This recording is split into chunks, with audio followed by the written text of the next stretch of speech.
시청자 여러분 안녕하십니까? 채널K 뉴스입니다. 불법 체류 청년 추방 이후에 다카 프로그램 수혜자들이 한숨을 돌리게 됐습니다. 도널드 트럼프 대통령의 다카 폐지 행정명령 무효화 소송에서 트럼프 행정부의 판결 전 상고 요청을 만장일치로 기각했습니다. 26일 연방대법원의 판결 전 상고 요청 기각에 따라 다카 프로그램이 당분간 유지됩니다. 일단 소송은 항소법원을 거치게 됐고 어떤 판결이 내려지건 대법원의 상고심까지 이어질 것이 확실하기 때문에 전문가들은 적어도 최소 1년 이상 다카가 현행처럼 유지될 것으로 예상하고 있습니다. 하지만 대법원의 이런 결정으로 시급히 드리머 구제안을 마련해야 할 필요성도 사라져 앞으로의 전망에 주목되고 있습니다. 또 최근 발생한 총격 사건의 여파로 연방의회가 총기 규제 강화 논의에 집중하게 되면서 드리머 구제안을 포함한 이민법 개정 논의 자체가 활력을 잃어 언제 다시 핵심 이슈로 부각될지 불확실해졌습니다. 대법원의 결정이 내려지기 전까지는 이날 의회에서 이민개혁 법안의 전반적 합의가 어려울 경우 국경 장벽 건설 예산 일부 승인을 대가로 다카를 1년에서 3년 단기 연장하는 방안이 유력한 상황이었습니다. 한편 이날 대법원이 상고심 개시를 거부한 소송은 트럼프 대통령이 지난해 9월 다카 프로그램을 오는 3월 5일로 종료하겠다는 행정명령을 발표한 데 대해 캘리포니아, 메인, 메릴랜드, 미네소타의 4개 주와 제닛 나폴리타노 전 국토안보부 장관 등이 제기한 것입니다.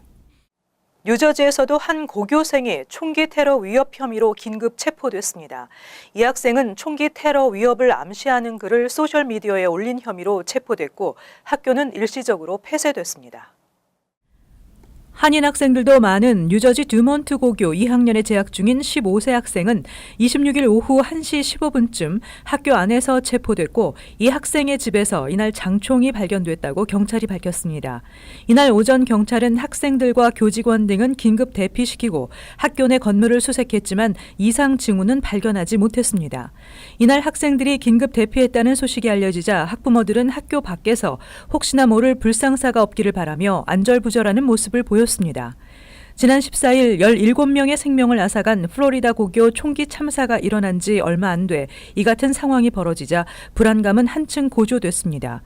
이번 사건에 대해 경찰 등 관계자들이 설명하는 기자회견에서 한 학부모가 충격으로 쓰러지면서 병원으로 긴급 후송하는 일도 발생했습니다. 국제뇌교육협회가 대중건강을 주제로 한 컨퍼런스를 개최했습니다. 뇌교육 창시자 이승원 총장은 의학계 석학들과 함께한 자리에서 신체 건강과 정신 건강을 유지하기 위해 스스로 노력이 필요하다며 다양한 사례와 앞으로의 가능성을 소개했습니다. 보도에 지한샘 기자입니다. 오늘 오후 컬럼비아 대학 알프레드 러너홀에서 대중건강에 대한 컨퍼런스가 개최됐습니다. 국제뇌교육협회와 세계보건기구의 공동 후원으로 열린 이번 컨퍼런스는 모든 세대의 건강을 위한 선택이라는 주제로 건강 관련 NGO 단체와 의학계 권위자들이 강연자로 나섰습니다. 국제뇌교육협회 이승원 총장은 강연을 통해 청소년기부터 노년기에 이르기까지 건강을 유지하기 위해 스스로 노력하는 자세가 필요하다며 이런 풍조가 형성되기 위해 사회적, 국가적인 관리와 지원이 필요하다고 말했습니다.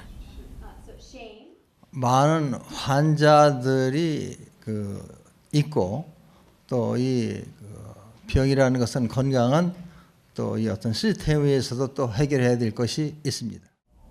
지난 2008년 글로벌 사이버 대학 이승원 총장의 주도로 설립된 국제뇌교육협회는 전 세계인의 건강과 행복을 증진하고 인간의 신체와 뇌의 잠재력을 극대화시키는 방법을 전파하기 위해 활동하는 UN 경제사회이사회 특별자문지휘 비정부 단체입니다. 국제뇌교육협회는 현재 뉴욕시 지역사회뿐만 아니라 엘살바도르, 시에라리온 등 31개 국가에서 다양한 활동을 펼치고 있습니다.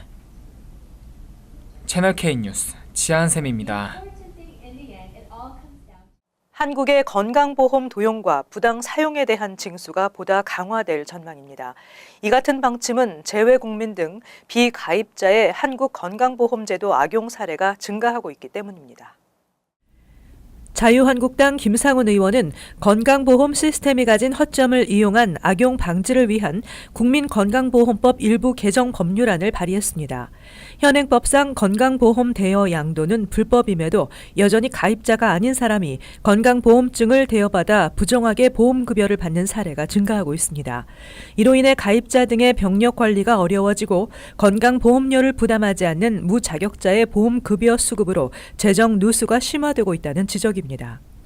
개정안에 따르면 부정한 방법으로 다른 사람의 보험을 사용한 경우 보험급여를 받은 사람과 연대해 부당 이득을 징수할 수 있도록 했으며 건강보험을 취득한 뒤 진료만 받고 출국한 불법 수급자 등 그 밖에 부당한 방법으로 보험급여를 받은 사람을 신고한 사람에게 포상금을 지급하는 방안입니다.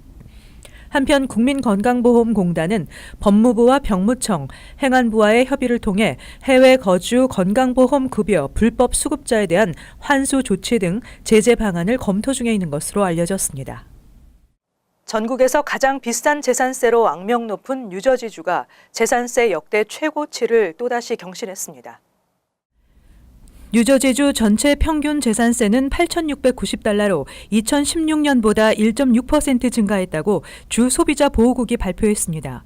특히 한인 밀집 지역인 버겐 카운티는 평균 재산세가 11,000달러를 넘었습니다.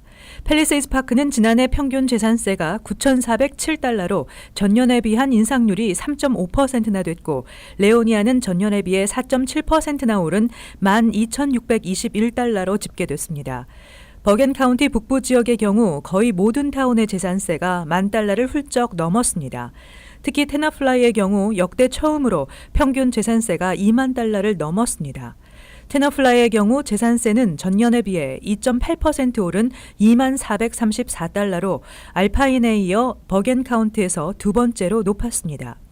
또 클로스터, 크레스킬, 데마레스트 등 북부 뉴저지 주요 타운들도 재산세가 10,000달러 중후반대를 기록했습니다.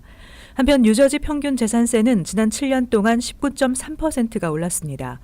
올해 취임한 필 머피 주지사는 로컬 학군 대상 주정부 지원 확대를 통해 재산세 인상을 잡겠다는 보관이지만 오는 3월 13일 발표 예정인 2018-2019 회계년도 예산안에 로컬 학군 대상 지원금이 얼마나 늘어날지 불투명한 상태입니다.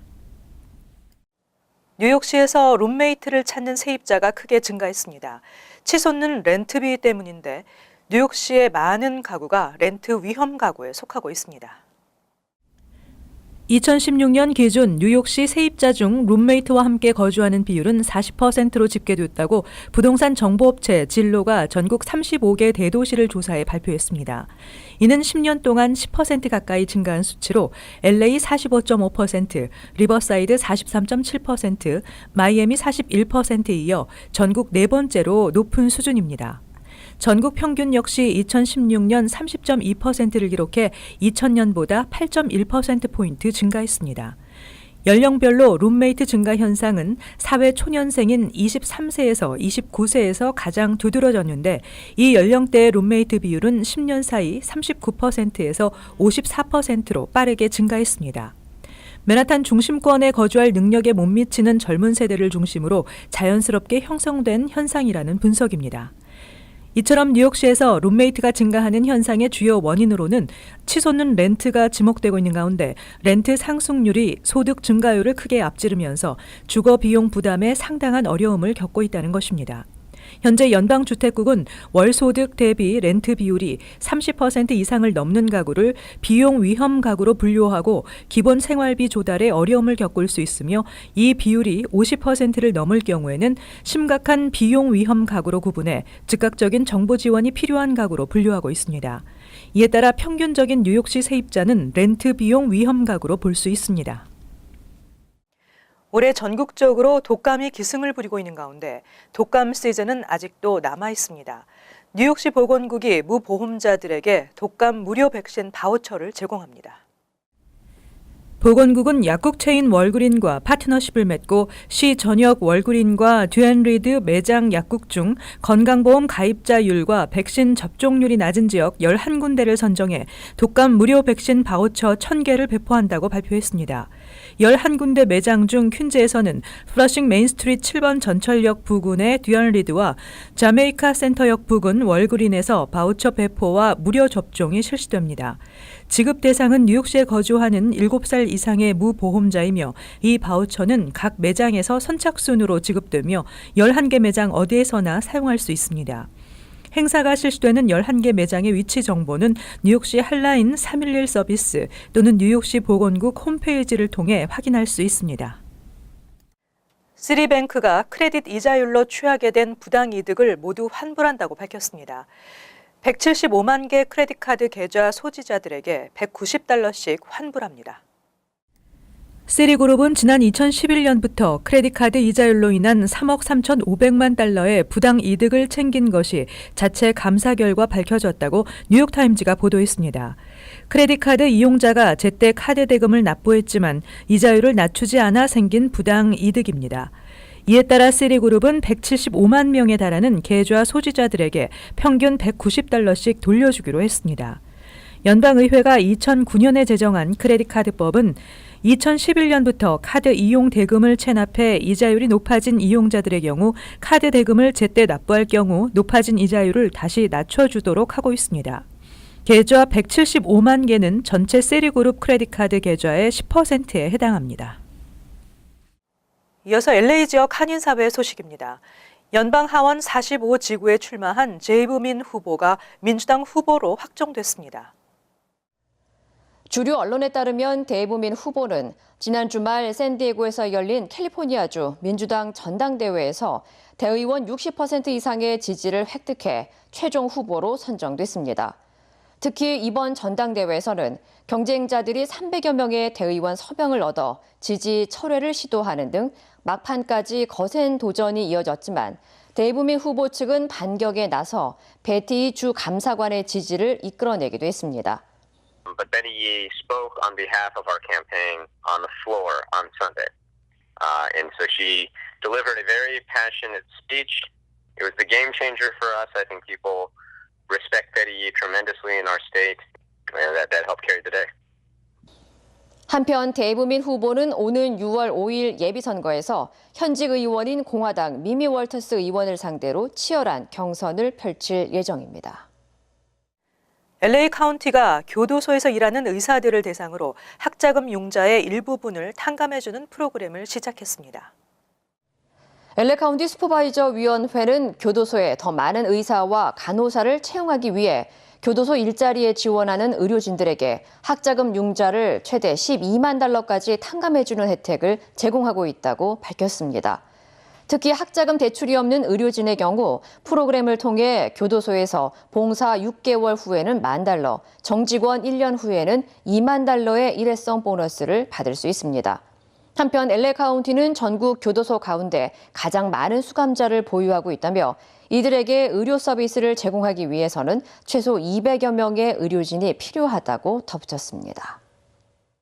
이어서 간추린 소식입니다.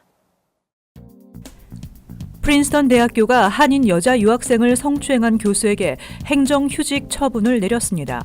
이 같은 결정은 그동안 해당 교수에 대한 학교 측의 솜방망이 처벌로 논란이 있었던 가운데 이 교수에 대한 추가 의혹이 터지자 정밀 수사를 하기 위한 것입니다. 세르지오 베르두 교수는 지난해 유학생 이머희 씨에게 한국 영화를 보자며 자신의 집으로 데려간 후 부적절한 신체적 접촉을 한 것으로 알려졌습니다. 뉴저지주 상원은 26일 재산세 일부를 기부금으로 공제하는 내용의 법안을 가결시켰습니다. 법안이 시행되면 뉴저지주의 각 타운 정부는 학군세를 포함해 주민들의 재산세가 사용되는 각 지방정부의 예산을 공제가 가능한 기부금 명목으로 세법을 수정할 수 있습니다. 주민들은 소득 보고 시 재산세를 기부금으로 분류해 $10,000의 제한 없이 공제 혜택을 받게 됩니다. 팰리세이즈 파크 타운의 고층 아파트 건립에 제동이 걸렸습니다. 팰리세이즈 파크와 포틀리의 경계 지점인 14스트리트 습지대에 진행 중인 14층 높이의 아쿠아테라 아파트 공사를 중지해달라는 인근 주민들로 인한 소송이 제기됐습니다. 아파트가 지어질 경우 습지대의 자연 생태계가 파괴될 뿐 아니라 인근 아파트와 바로 붙어 있어 사생활 침해 가능성도 높다는 게 주민들의 주요 반대 이유입니다. 뉴욕시 공원국이 잔디밭 주차 단속을 강화합니다. 공원국은 공원 단속 패트롤 요원을 추가 배치하고 녹색 공간에 주차하는 차량을 집중 단속하는 등 각종 공원 규정 위반 행위를 집중 단속하고 있습니다. 공원국에 따르면 지난해 7월에서 10월 사이 총 1,209장의 티켓이 발부돼 전년도에 비해 52% 증가했으며 이 중 잔디밭 주차 차량에 대한 티켓이 전체 티켓의 25%를 차지하고 있습니다. 계속해서 환율과 증권 소식입니다.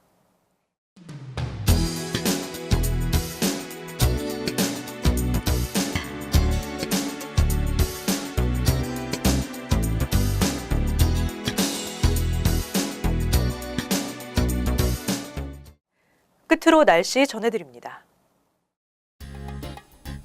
수요일 대체로 맑고 낮 최고 화씨 56도, 섭씨 영상 13도, 밤 최저 화씨 41도, 섭씨 영상 5도.